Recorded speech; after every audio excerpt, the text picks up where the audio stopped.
বৰ কষ্ট কৰি কিতাপখন লিখিছোঁ বুজিছা অৱশ্যে চৰকাৰে কিতাপখন কিনিব লাগে কাৰণ চৰকাৰে শিশু শ্ৰমিকৰ ওপৰত বৰ জোৰ দিছে আৰু এইখন কিতাপ পঢ়ি মানুহে অনুভৱ কৰিব যে দৰিদ্ৰ লোকসকলৰ শিশুসকলক তোমাৰ মানুহৰ ঘৰত ৰাখি কাৰখানাত হোটেলত মানে গাধ খুটুৱাই তেওঁ অন্যায় কৰিছোঁ হয় এই শিশু শ্ৰমিক প্ৰথাটো এটা অমানৱীয় প্ৰথা আমি শিশুসকলৰ শৈশৱ হত্যা কৰিছোঁ আমি শিশুসকলৰ ভৱিষ্যত হত্যা কৰিছোঁ আমি নাই এই গোটেই কথাবিলাক মই কিতাপখনত সুন্দৰভাৱে বৰ্ণনা কৰিছোঁ মানে যিবিলাক শিশু তোমাৰ খেলা ধূলা কৰি স্কুললৈ গৈ মানুহ হ'ব লাগে সেইবিলাক শিশুক আমি মানুহৰ ঘৰত ৰাখি জীৱ জন্তুৰ দৰে ব্যৱহাৰ কৰি মহাপাপ কৰিছোঁ আৰু সেইকাৰণে মই কিতাপখনৰ নাম দিছোঁ সিহঁতক মানুহ হ'বলৈ দিয়ক নামটো বেয়া হৈছে নেকি বাৰু নাই ভাল হৈছে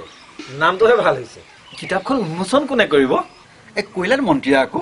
হেৰা এৰেঞ্জমেণ্টৰ বাবে এওঁকে ছোৱালীজনীকে মই ৰাতিপুৱাই পঠিয়াই দিছোঁ ঐ ৰতামাই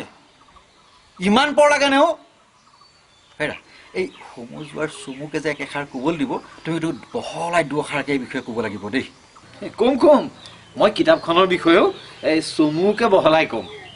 হেৰা এই শিশু শ্ৰমিক আৰু শিশু নিৰ্যাতনৰ ওপৰত এক আন্দোলন গঢ়ি তুলিব লাগিব হয় লাগে ইমান পৰ লাগে ন চাহ দুকাপ কৰোঁতে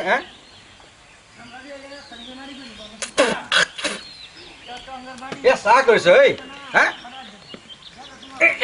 চাহ কৰিছে ইমান শীতকাল নহয় হেৰা 5 বছৰ আগতে মাকে হাড়ডালৰ সৈতে দি থৈ গৈছিল এতিয়া দেখিছা মোৰ ঘৰত খাই মাহে 200কে দৰমহা দিওঁ এয়া শিকিছ হেৰা কাম কৰি আহে হয় ব'লা তাতে মন্ত্ৰীৰ লগত ভালকে চাহ কাম হ'লেও এনেকে মাৰিব নালাগিছিল নেকি নহয়